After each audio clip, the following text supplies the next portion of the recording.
Okay. Do you believe that women are supported less in farming as far as land and economics? Well, it's really according to what community, or some people say tribe. I prefer community that you might come from. Huh? There's opportunities for microfinancing in banks where women's efforts are supported, both in the farming community and the business community. Some women are able to inherit land, again, according to what community they are from. Many women are able to support their families through selling their goods in the market. But you also get women who are business people. So it's a full spectrum, and especially because now you have so many women who are MPs, members of parliament, and ministers, and the government tries to support many of the efforts of the women's community. Okay.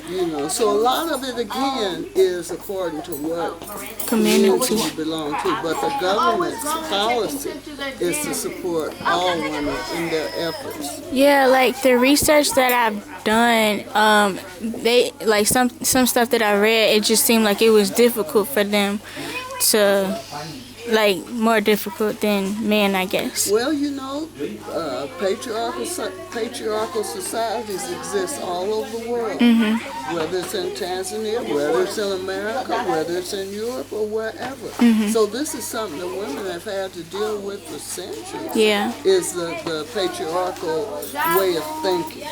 But luckily, because there are so many women now who are in positions of power, I don't like to use that word, but looking at it realistically, I think that it will continue to change and be brighter for the daughters who are coming up. Yeah. Yeah, I think that some things are improving with that. So what was it like for you to be like working in the farm and stuff?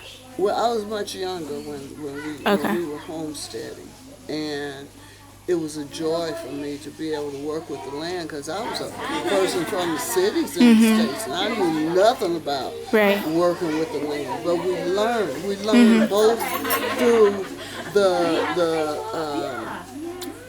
mentoring of our neighbors, where we used to live, and we lived in another village before we came to Embasani village. And we also learned from reading. We had what you call these Mother Earth catalogs, and they taught you all about farming, both growing food, both raising animals and chickens and all of that. So we lived off the land for years and years. That's the way we were able to have income in order to push us along in life. So I loved working on the land, and we were self-sufficient with our food. So now that I see so many young people, and not so young people, in the States, repurposing the empty lots that are in so many other cities in the States, and building community gardens, I think that is so beautiful and so important. Yeah. Yes. Oh, yeah.